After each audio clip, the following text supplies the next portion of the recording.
ले जी फ्रेंड्स, हमारी खट्टी मीठी चटनी इमली की रेडी है।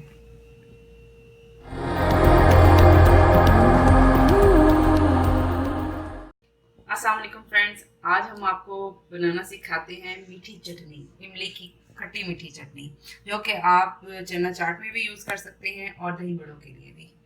सबसे पहले हमने थोड़ी सी इमली ली है, इसमें हम पानी डालेंगे और इसकी गुठलियाँ अलहदा कर लेंगे।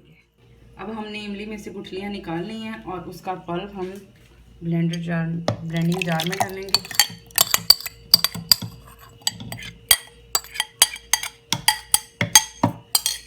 इसमें हम ऐड करेंगे 5-6 खजूरें गुठलियाँ निकाल के, हाफ़ टी स्पून नमक, half teaspoon chili powder, half teaspoon ज़ीरा पाउडर, ये भी हम इसमें डाल देंगे और इसको अच्छे से ब्लेंड करेंगे।